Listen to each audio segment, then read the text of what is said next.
Well, hi, and welcome back to another episode of Pastor's Podcast. I am Bob, joined here with Matt and Todd. We're coming to you from Comstock Park, Michigan, Maranatha Bible Church. And we are just continuing our series as we've been going through looking at common issues which plague every believer. And this week, we're going to talk about a very broad topic, but one that I think is subtle and probably grips a lot of people's hearts, even unknowingly perhaps, and that's worldliness. So to be worldly. And so we want to look at that as, we're going to look at a little bit what the sin looks like, but then also what is worldliness and how we get drawn into it. So we're going to take some extra time. Usually we kind of define it and move kind of more into the application end, but I think it's very important to really nail down a definition here, looking at it from a biblical perspective, and then what are some of the issues that come from it. So let's start there. I'm going to read 2 Timothy 4:10. I think that was brought up in our discussion. And so what we're talking about here is, as Paul's writing back to Timothy, and he says, make every effort to come to me soon. And he says in verse 10, for Demas, having loved this present world, has deserted me, gone to Thessalonica, Crescens to Galatia, so on and so forth. And so we see that love of the world caused Demas to forsake or to abandon Paul there. And so we want to talk about that. What is that love? What is that thing that draws believers to make that kind of a decision? So let's define this first. So let's talk about that. Well, we have a little book here entitled Worldliness, and How handy. how handy is that? Can I just read a little Yeah, bit? Because I think please. it's super helpful. The world we're not to love is the organized system of human civilization that is actively hostile to God and alienated from God. The world God forbids us to love is the fallen world. So we have to first define what world is. There's many definitions of world throughout the New Testament. It can refer to people, it can refer to the created realm, system. And really what we're getting at here is that the scriptures, the New Testament particularly, talks about the world's system that we are not to love. So this book goes on to define worldliness. Worldliness then is a love for this fallen world. It's loving the values and pursuits of the world that stand opposed to God. More specifically, it is to gratify and exalt oneself to the exclusion of God. So this writer says that worldliness is a love for this fallen world. So if we were to start defining what the world is in terms of its thinking, its values, its passions, its longings, everything that the world stands for that is essentially opposed to God, that entire way of thinking, that secular ideology, that system that is standing in complete contrast to what God stands for, that is worldliness. When we love those things, when we're attracted to those things, when we find ourselves captivated by the things that are opposed to God, then we are falling into the seductive desire for worldliness. Yeah, and I think 1 John 2 really is just kind of an explanation of what you just said. First off, the fact that it's opposed to the things of God, and he uses the term world, cosmos, but it's that third meaning. It's that the system, the ideologies of the world. So it's not talking about don't love people or don't love the created realm of the world, but he says no, do not love the world nor the things in the world. If anyone loves the world, the love of the Father is not in him. This is 1 John 2, 15 and 16. Because then in verse 16, we really see a description of a few of these things. For all that is in the world, the lust of the flesh and the lust of the eyes and the boastful pride of life is not from the Father, but it is from the world. So that's really kind of those banner statements of the worldly system and all the motives, the things driving the world that we're called to stay away from. Yeah, it's interesting you said motives. So I think we read 1 John 2 and we automatically say, look, I don't do those things, right? I look at those things, boastful pride of life, lust of the eyes, lust of the flesh. And you say, I'm not committing adultery, I'm not looking at pornography, I'm not doing those things. I'm not an overly prideful person, if that's even a phrase. And so, I think oftentimes we forget that this actually, what we're talking about is getting down to the motives, as you said, of the heart. And so the things that we're doing, and this is why it's so seductive, is the things that we're doing can look good on the outside, but they could be chocked full of the worldly desires that are driving what we're doing, right? Yeah, or another way to say what you're saying is John, in 1 John 2:15, doesn't say, do not love the world nor the things of the world. And then verse 16, for all that is in the world. And then he doesn't go on to say, and don't watch movies, Right. and don't go to dances, and Right. don't play poker. He doesn't give a list of behaviors. That's right. He uses language that captures the heart. So that's exactly what you're referring to, the lust of the flesh, the lust of the eyes, and the boastful pride of life. He is targeting the heart. He is going after the issues that reside in our heart. So when we talk about worldliness, we're not interested so much in putting together a list of behaviors that are off limits and those that are, acceptable. I mean, that's true. There is an element in which there are behaviors that are sinful. But John's point here is really going after the heart. And so he's essentially defining worldliness as something that begins in the heart. That's right. That's where he targets this admonition to not engage in this sinful thing. So that's the concern. It's not just, are you doing this or not doing this? It's what's driving you? What motivates you? What do you crave? What do you want more than anything else? And then you're talking about motives and passions, which is where worldliness resides. Yeah, because you could have your checkbox of, I'm not doing this or this or this or this, but in your heart you're desiring all these things. But Exactly. hey, I'm not doing it, so what does it matter? But in your heart you're lusting after worldly desires, and then that's still an issue. Exactly.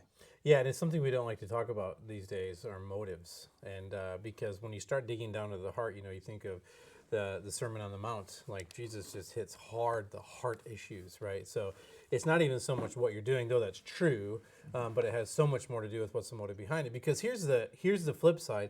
If John were to say, okay, here's a list of worldly things, our sinful, fallen minds would say, I'm not doing those things. That's why, like, when you look at Ephesians, when Paul says, do not get drunk with wine. And if you only say, hey, this only pertains to wine, the guy in the back's like, I get drunk on whiskey. So I don't even touch wine, so I'm good. Yeah, right? or I get high on drugs. Or I get high on drugs, whatever that is. And so we have this tendency to look for loopholes in order to allow our sin to not be sinful. But meanwhile, when you look at passages like this, they're saying, no, what is your heart desiring? And that's the driving force behind why you're doing what you're doing. And that's a hard pill to swallow, because we could be doing some good things, if you will, but they could be with a completely wrong heart and therefore full of worldly ideology. Yeah, and then you see, really, why is this language here so deadly to us as believers? Well, if you compare that to Ephesians 2, right, and how he compares, or how he describes unbelievers in Ephesians 2, 1-3, it's those who indulge in the desires of their flesh and of their mind, and we're by nature children of wrath. So why should we be fleeing from these things? Because these are things that characterize unbelievers. Exactly. So they have no place in the life of a believer. We're called to flee those things. We have died to those things, and now we're alive in Christ. Can I read another quote here? Because it goes right along with what you just said. No. I'm going to anyway.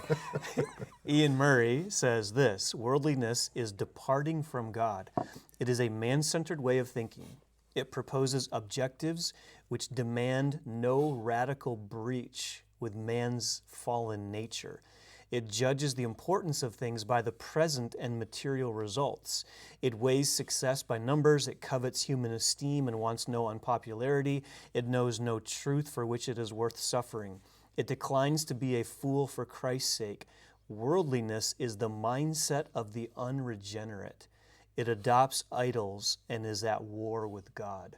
That's exactly what you just said, Matt, that worldliness is essentially the mindset of the unregenerate. So for us as believers, we want nothing to do with the world system, because that's not us anymore. We're not of this world. We're in this world. We're not of this world. Yeah. So it's exactly what you're getting at. Yeah, and you can see that played out.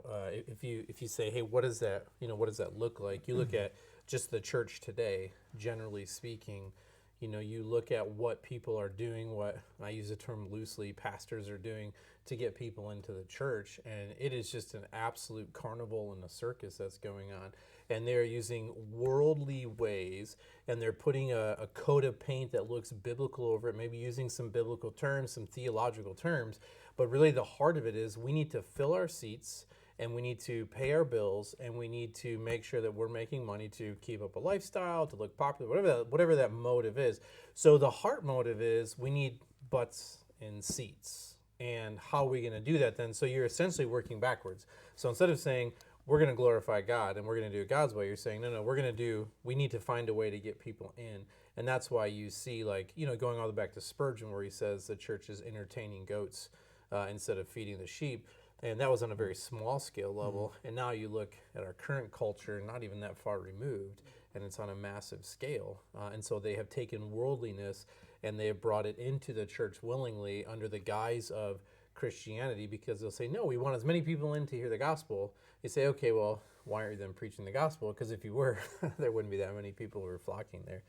And I find it important too. I like 1 Corinthians 7:31, and this was one that came up in Jerry Bridges' book that we're reading, and I found it quite fascinating. And he says, "And those who use the world as though they did not make full use of it, for the form of this world is passing away." And there's actually a little play on words there. It's pretty cool. But what he's talking about. Now, I don't say this often. In fact, I probably never said it, but the NIV does a really good job of rendering here.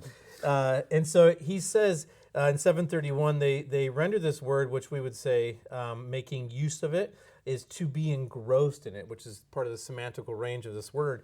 And it says, it is one thing, this is what Jerry Bridges says, it is one thing to be engaged with the world, but the believer cannot afford to become entangled with the world. And so entangling in the world is exactly what we're talking about. We're seeing the world's system, the world's ways of doing things that are regulated to Scripture, and we're saying, look, they're doing a pretty good job, whether it be the CEO model for a business, which works really well on Wall Street, but we don't adopt that in the church.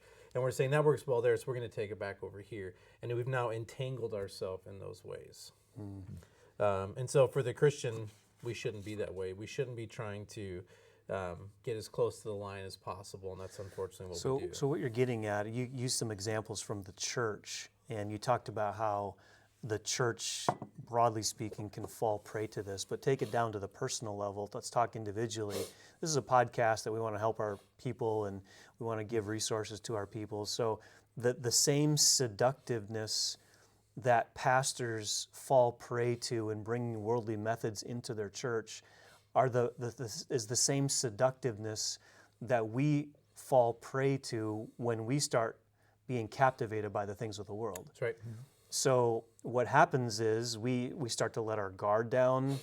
We start to be enamored with the things of this world, the lust of the flesh, the lust of the eyes, the boastful pride of life. We tend to start being attracted to those things and captivated by those things. And now, instead of being vigilant and watchful in our Christian life, now we start to find some satisfaction in those things, and money looks more important, and possessions look more important, and all the pleasures of the world and the way the world is satisfying their cravings for satisfaction, all of that starts to become attractive to us. And so I think what oftentimes happens for believers is there's this slow, steady degeneration into worldliness. I don't think most of us wake up one day and think, I think I want to be worldly today. Right? Yeah. We don't have that. But what happens over days and weeks and months and years and decades is there's this slow, subtle erosion in our hearts where instead of falling headlong into worldliness, there's this subtle drift. Well, Spurgeon's day was called the downgrade. It's the downgrade controversy. So you're slowly just downgrading into this. Sure. And I think that's what happens on an individual level. I agree. We give up this passion for holiness. We give up this desire to walk with Christ, to honor Christ, to love Christ, to really be vigilant in our walk with Him. And we just kind of slowly let the world creep into our life. And a lack of watchfulness will prevent us from staying holy, and it will eventually lead to us succumbing into worldliness. I think that's a danger. I think that's what happened with Demas. You mentioned 2 Timothy 4:10. I don't think he woke up one day and just thought, I really want to go become a pagan and live like the world. Right. I think there was a slow, steady erosion in his heart that led to that. And we can all fall prey to it. Well, if you take it back to what this whole this whole section of our podcast was based around, it's Hebrews 12, which is all about keeping endurance in the faith. Looking back to chapter 11 and this hall of faith of these men who stood strong in the midst of all of these things. We need that command because we tend to drift if we're not focusing on it. If our allegiance, we tend to straddle the line. If we're just, it's kind of like a car when you let it drift. No, you have to correct it because it's going to want to straddle over that line of, I want to be faithful to God. But man, these things of the world are looking pretty good. And what the world deems as success and money or whatever it is, those things seem pretty nice. Like it's nice to have a nice house and a nice car and a bank account that's overflowing and all of these things. So if we're not vigilant, if we're not keeping ourselves within the lines here, it's really, really easy to drift. And I'm thinking of Solomon as you're talking, Matt. I'm thinking of this is exactly what happened to Solomon. Yeah.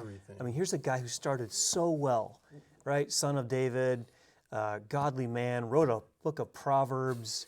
I mean, we live by the Proverbs. We love the Proverbs. He was a wise, godly man. And what happened? Over the course of years and decades, his heart wasn't as watchful. So money became attractive, women became attractive, drinking became attractive. All the things of the world suddenly became something that he found his heart captivated by. And so Ecclesiastes is the whole experiment, right? And what's his conclusion? After living that way and enjoying worldliness for however many years he lived in it, he comes back and he says, it was all a waste. All a waste. Fear God and keep his commandments. And so here's Solomon, the wisest man who's ever lived apart from Christ, fell into this subtle trajectory away, and his heart was captivated by this worldliness. Yeah, I think that's really good. And I didn't want you to be the only one to read a quote, so I thought I'd bring one as well. And this is actually John Owen, and quoted here. It's in The Grace and Duty of Being Spiritually Minded, John Owen.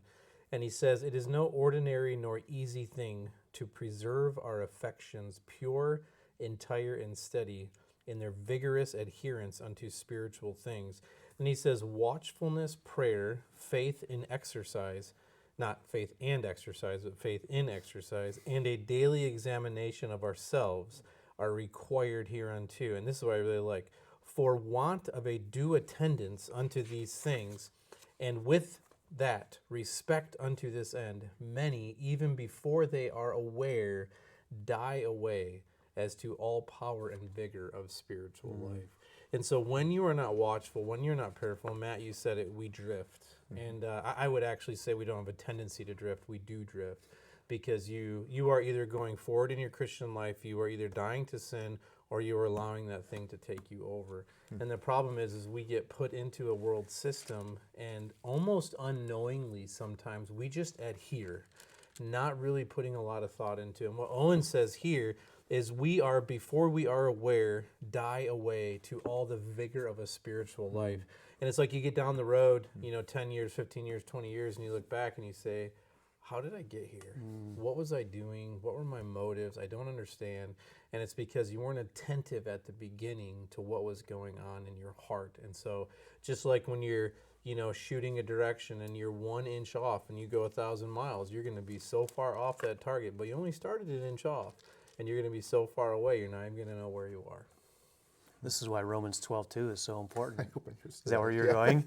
Do not be Yeah. conformed Amen. to this world. In other words, that means that the world is trying to push us into its mold. That's right. It's active. The world's not passive on us.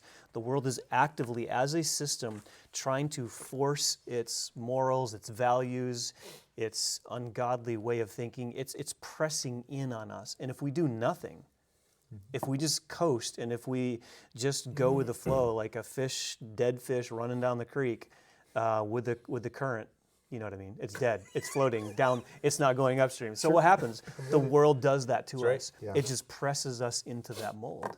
And so that's why there has to be this active resistance. And that's why he adds on there, be transformed by the renewing of your mind. Yeah, and I love that there's two options. There's not Yeah. a third camp that's right in between. No, and I like how you said that. You're either going forward in your walk with Christ, or you're going toward the world. There's no in between. There's no, I'm just stagnant. I'm not moving. You're going one or the other.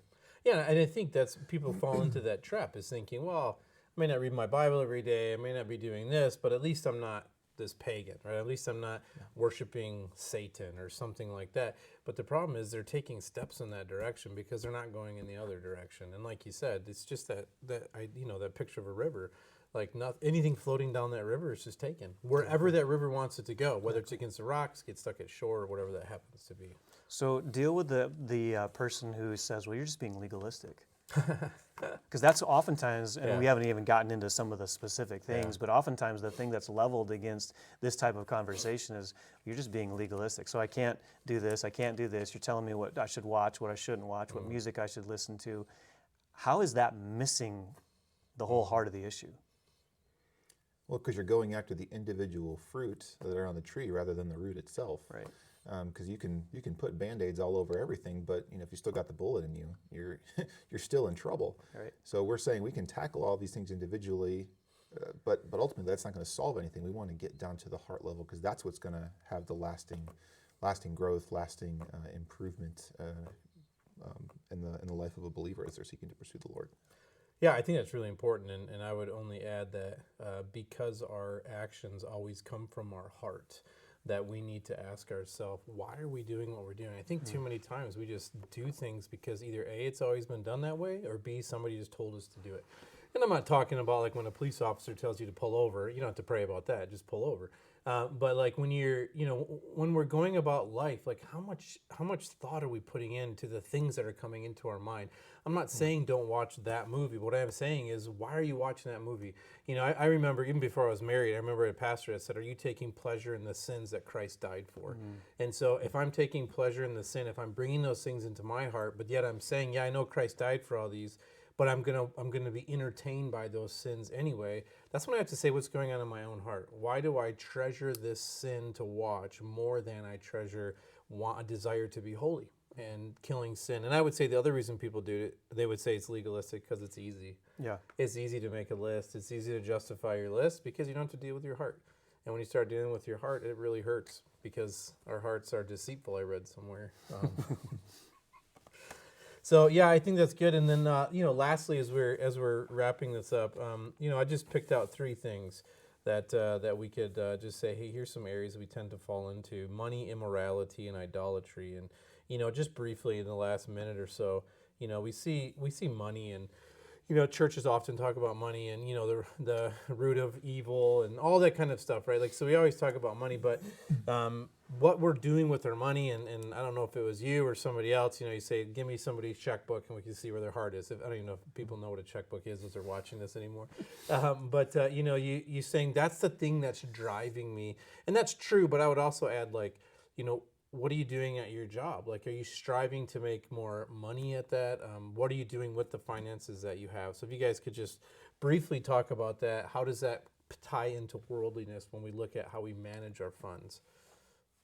Yeah, I think when you look really at any example that you give, what's the foundation that's driving everything? As far as, you can talk about money, you can be talking about decisions that you make, you can be talking about how you spend your time. What are you building that on? What's the foundation that you're building that on? Is that the motives, the goals, the desires that we find in the world, or because we want to honor Christ in all that we do, because we want to support our family because we're called to in Scripture?